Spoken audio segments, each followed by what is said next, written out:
മലബാർ കലാപത്തിന്റെ ധീരസ്മരണകൾ മനസ്സിൽ സൂക്ഷിക്കുന്ന നാടാണ് ചെറുവാടി. 1921 ബ്രിട്ടീഷുകാർക്കെതിരായി നടന്ന ചെറുത്തുനിൽപ്പ് സമരത്തിൽ 62 പോരാളികളാണ് വീരമൃത്യു വരിച്ചത്. നമുക്ക് സ്വാഗതം ചെയ്യാം കോഴിക്കോട് ജില്ലയിലെ ഗവൺമെന്റ് UP സ്കൂൾ ചെറുവാടിയെ ഹരിത വിദ്യാലയത്തിന്റെ ഈ വേദിയിലേക്ക്.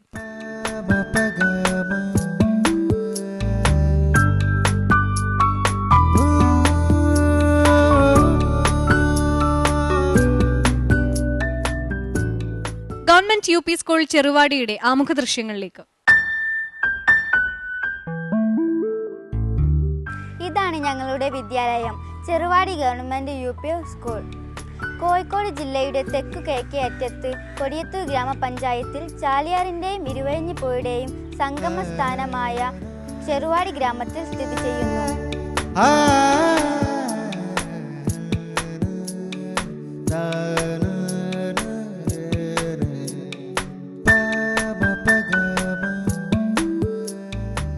ഞങ്ങളുടെ സ്കൂളിലെ സൈക്കിൾ പരിശീലനത്തിന്റെ ദൃശ്യങ്ങളാണിത്.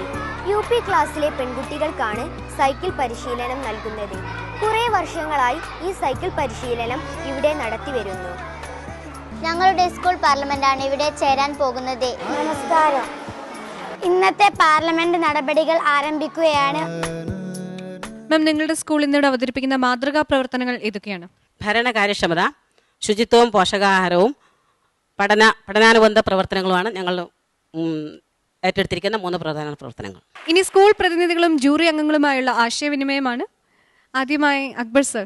പഠനത്തിൻ്റെ ഭാഗമായിട്ട് എന്തെങ്കിലും പുതിയ പദ്ധതികൾ അടുത്ത വർഷത്തേക്ക് ആസൂത്രണം ചെയ്തിട്ടുണ്ടോ? പഠനത്തിൻ്റെ ഭാഗമായിട്ട് പുതിയ പദ്ധതികൾ അടുത്ത അധ്യയന വർഷത്തേക്ക്, ഈ അധ്യയന വർഷം തീരാറായല്ലോ, അപ്പോൾ നിങ്ങൾ ചെയ്യുന്ന പ്രവർത്തനങ്ങളൊക്കെ ഞങ്ങൾ വായിച്ച് മനസ്സിലാക്കിയിട്ടുണ്ട്. അടുത്ത വർഷത്തേക്ക് ഒരു മുൻകൂട്ടി വല്ല ആസൂത്രണവും പഠന കാര്യങ്ങളുമായിട്ട് ബന്ധപ്പെട്ടിട്ട് ചെയ്തിട്ടുണ്ടോ?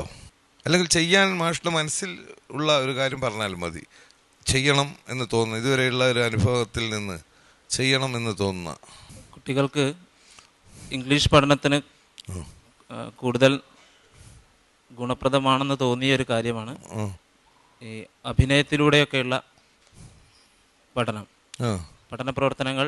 കുറച്ചുകൂടെ പറയും മാഷേ. പഠന പ്രവർത്തനങ്ങൾ, ക്ലാസ്സിൽ നടക്കുന്ന വിവിധ ഡിസ്കോഴ്സുകൾ കുട്ടികൾ അഭിനയ രൂപത്തിൽ പ്രകടിപ്പിക്കുമ്പോൾ കുട്ടികളിൽ താല്പര്യമുള്ളതായിട്ട് കണ്ടിട്ടുണ്ട്.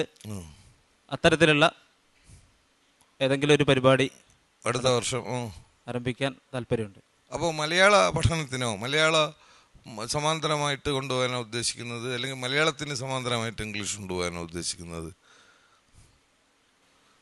മലയാളത്തിന് സമാന്തരമായിട്ട് ഭാഷാ പഠനം എന്ന രീതിയിൽ നിങ്ങൾ ഏറ്റവും ഊന്നൽ കൊടുക്കാൻ ഉദ്ദേശിക്കുന്നത് എന്തിനാണ്? ഇംഗ്ലീഷിനാണോ അതല്ല മലയാളത്തിനാണോ? നമ്മളെ മനസ്സിലൊരു ആഗ്രഹം ഉണ്ടാവില്ലേ? പൊതുവെ നമ്മുടെ രക്ഷിതാക്കളൊക്കെ തന്നെ കുട്ടികൾ നല്ല രീതിയിൽ ഇംഗ്ലീഷ് സംസാരിക്കാൻ താല്പര്യം പ്രകടിപ്പിക്കുന്നവരാണല്ലോ. അതെ.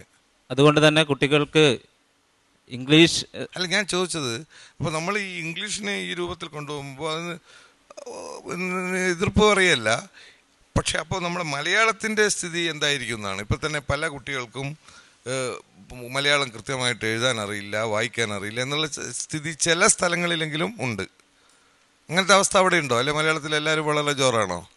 തീർച്ചയായും ചില പിന്നോക്കരായ കുട്ടികളുണ്ട്. അപ്പോൾ ആ മലയാളത്തിലെ അവരുടെ അവസ്ഥ മെച്ചപ്പെടുത്താൻ കൂടി ഇതിൻ്റെ കൂടെ എന്തെങ്കിലും പദ്ധതികൾ ആസൂത്രണം ചെയ്യണം കേട്ടോ. മോൻ ഏതൊക്കെ ക്ലബിലകമാണ്? സയൻസ് ക്ലബിലുണ്ട്, സോഷ്യൽ ക്ലബിലുണ്ട്. സയൻസ് ക്ലബിലുണ്ട്, സോഷ്യൽ ക്ലബിലുണ്ട്. എത്ര കുട്ടികളുണ്ട് സയൻസ് ക്ലബിൽ? അതെങ്ങനെയാണ് നിങ്ങളുടെ സ്കൂളിലെ ക്ലബ്ബുകളുടെ പ്രവർത്തനം? സ്കൂളിനെല്ലാം കൂടെ ഒരു ക്ലബ്ബാണോ, ഓരോ ക്ലാസ്സിലും ഓരോ ക്ലബ്ബാണോ, എങ്ങനെയാണത്? സ്കൂളിനെല്ലാം കൂടി ഒരു. എത്ര പേരുണ്ട് ശാസ്ത്ര ക്ലബിൽ? 50 പേര്. 50 പേര്. പിന്നെ അടുത്ത രണ്ടാമത്തെ ക്ലബ് ഏതാണ്? Social club. Social club. അതിലെത്ര പേരുണ്ട്? 30 പേര്. 30 പേര്. എന്താണ് ശാസ്ത്ര ക്ലബിൽ നിങ്ങൾ ഇത്തവണ ചെയ്തത്? ഈ വർഷം ചെയ്ത പ്രവർത്തനങ്ങൾ എന്തൊക്കെയാണ്? ജൈവവൈവിധ്യ വർഷമായതുകൊണ്ട് ഞങ്ങൾ സ്കൂൾ തുറന്ന് കുറച്ച് ദിവസം കഴിഞ്ഞപ്പോഴേക്കും ജൈവവൈവിധ്യ പഠന ക്ലാസ് നടത്തിയിരുന്നു. ഇത് മാത്രമേ ചെയ്തുള്ളൂ? 50 പേരും കൂടെ ചെയ്ത പ്രവർത്തനമാണോ ഇത്? അവരൊക്കെ 50 പേര് പഠന ക്ലാസ്സിന് LCD പ്രൊജക്ടർ വെച്ച്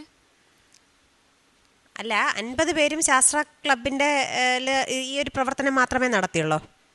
അല്ല, അല്ല. എന്തൊക്കെ പ്രവർത്തനങ്ങൾ നടത്തി?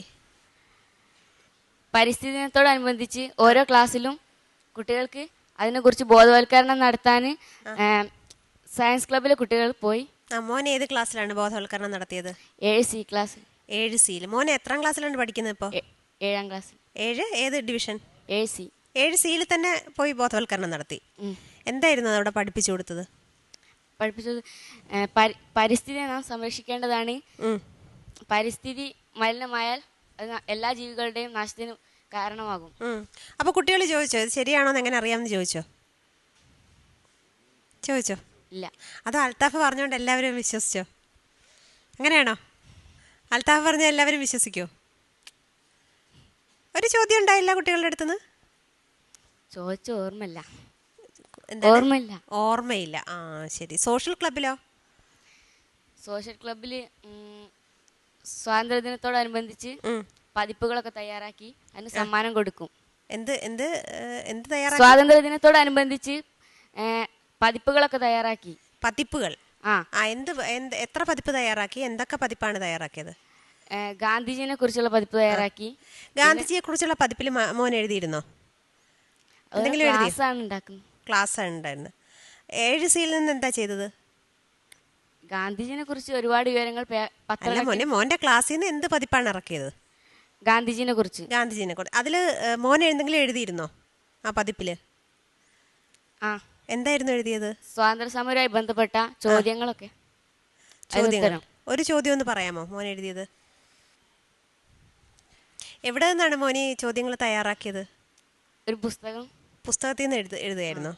ആ ഗാന്ധിജിയെ പറ്റിയുള്ള പതിപ്പില് മോന്റെ ഓർമ്മയിൽ തങ്ങി നിൽക്കുന്ന എന്തെങ്കിലും കാര്യമുണ്ടോ വായിച്ച മറ്റു കുട്ടികൾ എഴുതിയത്? ഗാന്ധിജി ചെയ്തത് ശരിയായി അല്ലെങ്കിൽ തെറ്റായി എന്ന് തോന്നുന്ന എന്തെങ്കിലും കാര്യമുണ്ടോ ആ പതിപ്പിൽ നിന്ന്? ഗാന്ധിജിക്ക് സ്കൂളിലുണ്ടായ അനുഭവം. എന്താ അനുഭവമാണ്? ഒരിക്കൽ ഗാന്ധിജിന്റെ ക്ലാസ്സിൽ പരിശോധിക്കാനായി എഴുതിയോ വന്നു. അപ്പോൾ ഗാന്ധിജി എഴുതിയത് ഒരു അക്ഷരത്തെറ്റുണ്ടായിരുന്നു. അപ്പോൾ ടീച്ചർ പറഞ്ഞു കൊടുത്തു. ടീച്ചർ പറഞ്ഞത് ഗാന്ധിജി അനുസരിക്കാതെ ടീച്ചർ ആ തെറ്റുള്ള അവിടെ നിന്നോട്ടെ പറഞ്ഞു. അത് എന്തുകൊണ്ടാണ് മോനത് അത് വായിച്ചപ്പോൾ എന്ത് തോന്നി? ഗാന്ധിജി ഒരു മണ്ടനായിരുന്നു എന്ന് തോന്നിയോ അതോ സത്യസന്ധനായിരുന്നു? സത്യസന്ധത നല്ല ഗുണമാണോ? അതെപ്പോഴും നമ്മളെ സഹായിക്കുമോ? ഓ. നിങ്ങളുടെ സ്കൂളിൽ ഇങ്ങനെ ടീച്ചർമാരാരെങ്കിലും പറഞ്ഞു തരുമോ? ഇല്ല. പറഞ്ഞു തന്നാൽ തിരുത്തുമോ അൽത്താഫ്? ഓ. തിരുത്തോ? ആ ശരി. അപ്പൊ പിന്നെ എങ്ങനെയാണ് സത്യസന്ധത? അതല്ല, ഗാന്ധിജിക്ക് പറഞ്ഞു കൊടുത്ത പോലെ പറഞ്ഞു തന്നാ തിരുത്തും. തിരുത്തല്ല, ഞാൻ എഴുതൂല, പറയും ഗാന്ധിജി ചെയ്ത പോലെ ചെയ്യും. അപ്പൊ എന്ത് പറയും? മാഷോട് എന്ത് പറയും?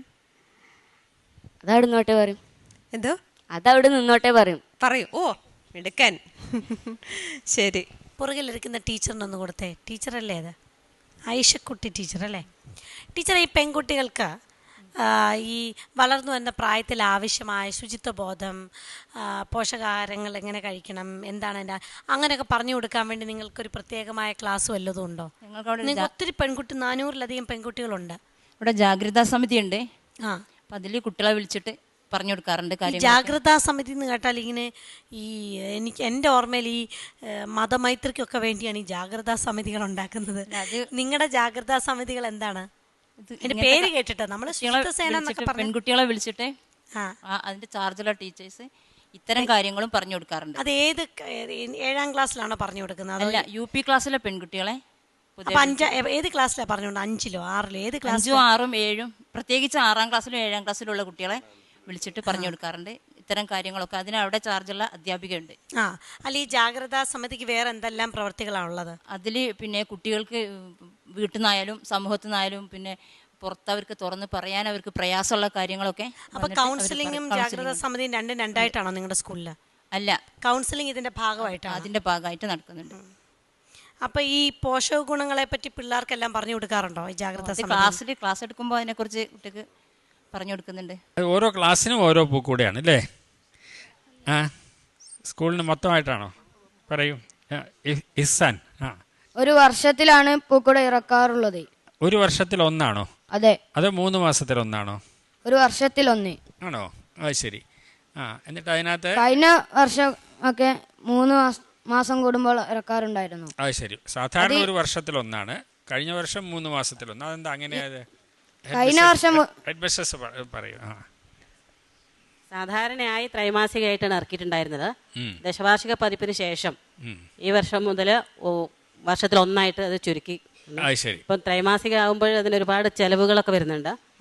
പിന്നെ അത് സെറ്റ് ചെയ്യാനും ഒക്കെ ഒരുപാട് സമയം പോകുന്നു. അതുകൊണ്ട് പേജ് കൂട്ടിയിട്ട് ഒരു വർഷത്തേക്ക് 4 എണ്ണം വെക്കുന്നതിന് പകരം 4 എണ്ണത്തിൻ്റെയും കൂടെ പേജ് ഒരുമിച്ച് കൂട്ടിയിട്ട് വാർഷിക പതിപ്പായിട്ടാണ് ഇപ്പോൾ ഇറക്കുന്നത്. അത് ശരി. അപ്പോൾ എന്നാൽ വീണ്ടും അഫ്ല, ഈ ത്രൈമാസികം എന്ന് വെച്ചാൽ എന്താണ്? 3 മാസത്തിലൊരിക്കലാണ് അല്ലേ? അപ്പോൾ അതിന് നിങ്ങൾ അച്ചടിച്ചാണോ അത് കൊണ്ടുവന്ന്? ആണോ? അച്ചടിയൊക്കെ ആരാ ചെയ്തത്? ഞങ്ങൾ തന്നെ എഡിറ്റ് ചെയ്ത ശേഷം. എഡിറ്റ് ചെയ്യാന്ന് വെച്ചാൽ എന്തൊക്കെയാണ് ചെയ്തത്? മെച്ചപ്പെടുത്തുക. എങ്ങനെയാ മെച്ചപ്പെടുത്തുന്നത്?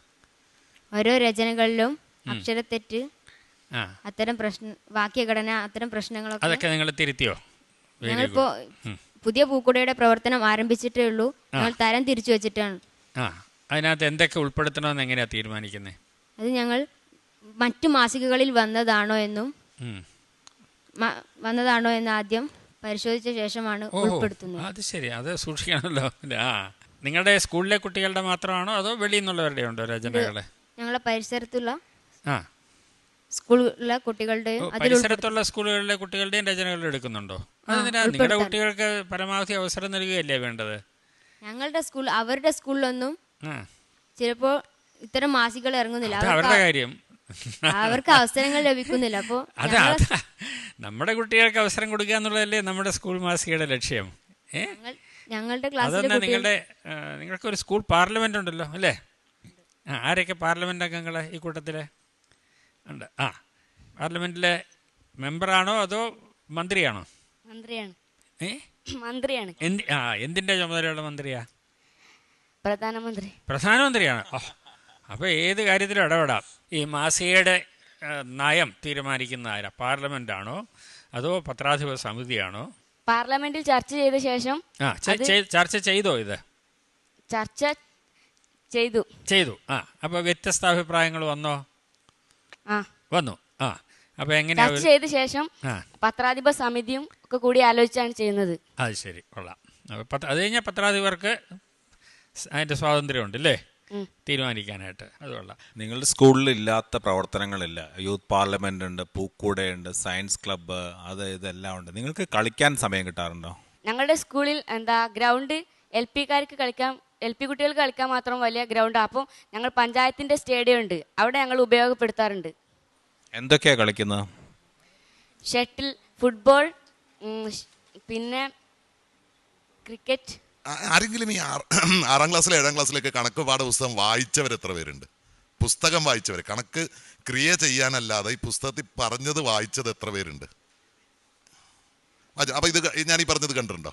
ഒരു നദിയിൽ ഇങ്ങനെ നിറച്ചും പ്ലാസ്റ്റിക് കിടന്നിട്ട് ഉള്ളൊരു ചിത്രമൊക്കെ ആയിട്ടൊരു പാഠഭാഗം ഉണ്ടല്ലോ, ഓർമ്മയില്ല? അപ്പം ഇത്തരം കാര്യങ്ങൾ ക്ലാസ്സിൽ ചർച്ച ചെയ്യില്ലേ? ഇപ്പോൾ ദശാംശ സംഖ്യകളൊക്കെ പഠിപ്പിക്കുമ്പോഴേ അത് മാത്രം പറഞ്ഞു പോവുമോ? അല്ലെങ്കിൽ സെന്റിമീറ്റർ, മീറ്റർ എന്നൊക്കെ പറയുമ്പോൾ ഈ മൈക്രോണിന്റെ കാര്യമൊക്കെ പറയാറുണ്ടോ ക്ലാസ്സിൽ? പറയാറുണ്ട്. മറന്നുപോയി. ആയിക്കോട്ടെ. ഗവൺമെന്റ് UP സ്കൂൾ ചെറുവാടിയുടെ ഗ്രേഡ്സ് അറിയാനുള്ള സമയമാണ്.